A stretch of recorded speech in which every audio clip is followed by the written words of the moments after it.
Magandang hapon mga karehiyon, magandang hapon na Central Luzon. Ako ang inyong lingkod, JM De Jesus. Taga rito kasama nyo para sa CLTV 36. Atin to.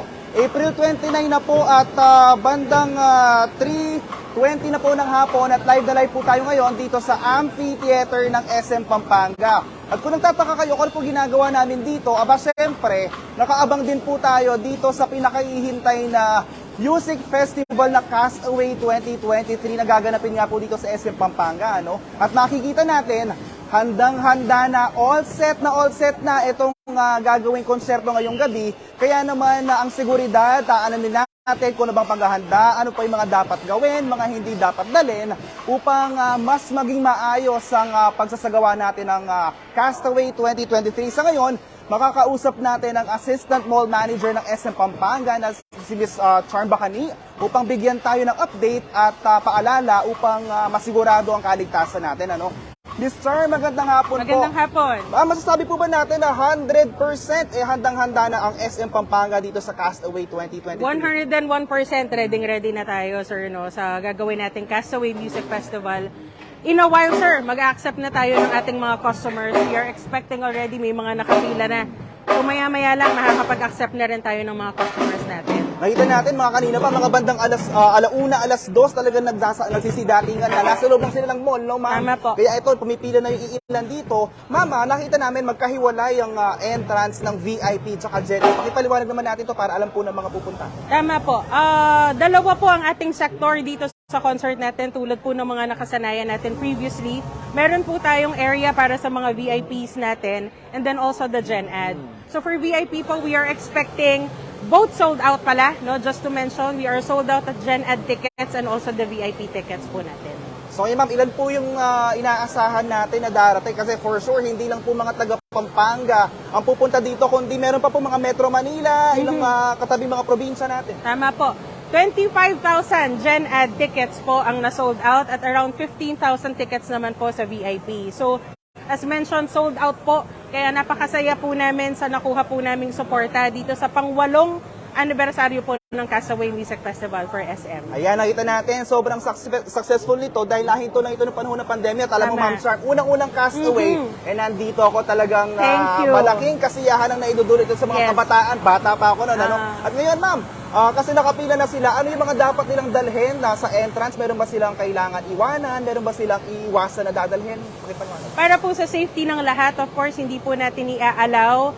Number 1 po, liquor. Hindi po pwede, yung iinom po sa loob ng concert grounds po natin. And tulad po ng mga ibang concerts din naman, anything po na yung mga patusok na umbrella or any pens or mga knives, mga ganun po, of course, we would not allow that to enter the premises for the safety of all the concert goers po.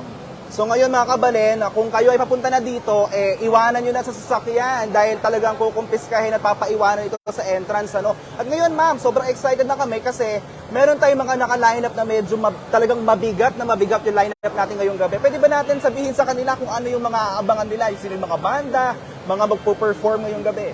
We are pleased po to say that we have 6 artists po performing tonight. Nag-umpisa po tayo sa tatlong, ngayon po 6 na sila. So we have po a foreigner artist which is si Prince, DJ Lunyo with also serenading and entertaining all of our customers po. We also have Chocolate Factory.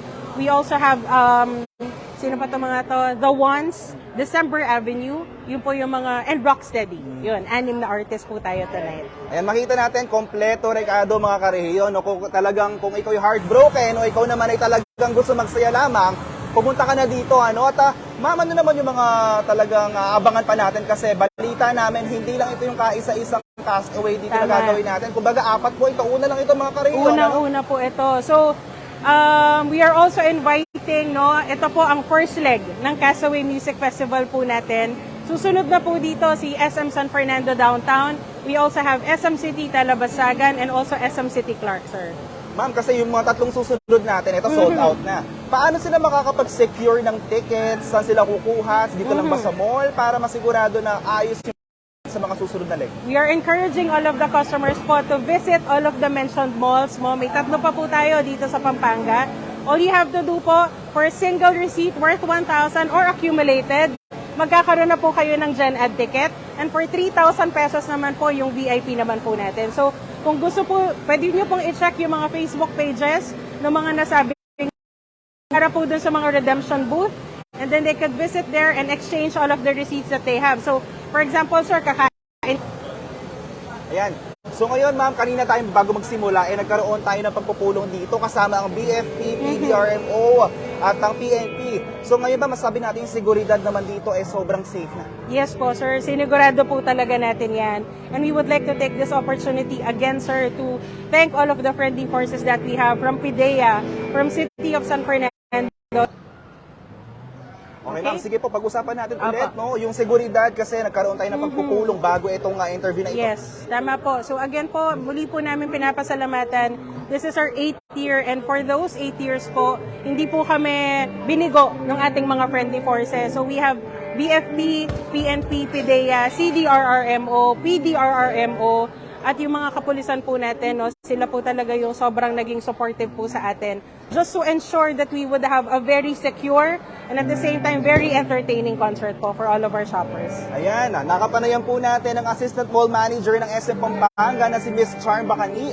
At narinig naman natin, all set na at nakapila na ang mga manunood at makikisaya dito sa 2023 na Music Festival na Castaway ng SM Pampanga.